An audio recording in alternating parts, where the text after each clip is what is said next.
So what I want to talk about today is the use of the ParaBall and some of the work that we do to address the scapulothoracic joint. And it's not just scapulothoracic joint, it's really just more of a functional pattern of motion.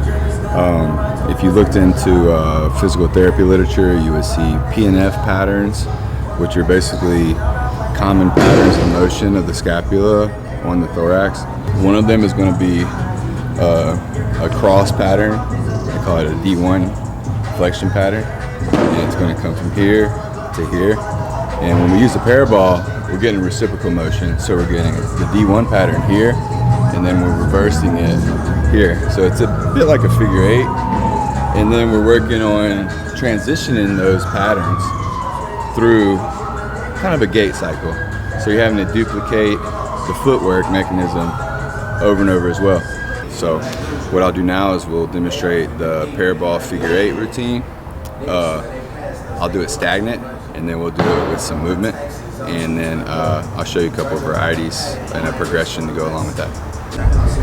So you can tell we have knots at different levels here. So what I'll do with this one is I'll actually start with the top knot.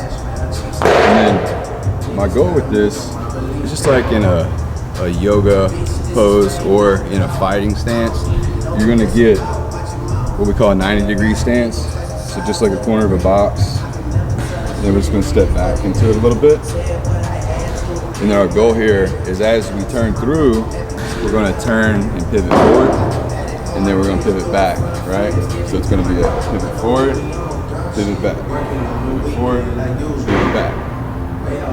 Our goal is to keep the arm long and let the body flow.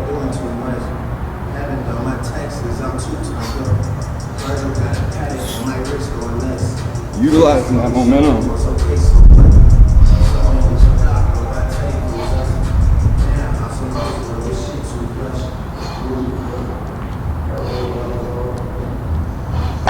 So that'd be a way to do it going forward, and then going backwards would be just the opposite. So we're just gonna here to here. So what we're looking for is good rotation through the spine, but it's combining all the couple motions that are tied into a throwing motion. So it's not just rotation, but you're getting side flexion of the spine, and then you're getting a full turn through the whole complex all the way to the ground. So the whole rotational part of throwing a punch, throwing a pitch, in terms of turning the body properly, you're kind of trying to get that on automatic function in there. So you're just trying to flow and get lost in the sensation, the feeling of the movement, and then you just do these types of things every day. So it's not a robotic step-by-step thing. You're just trying to unlock and get the body to function at its highest level.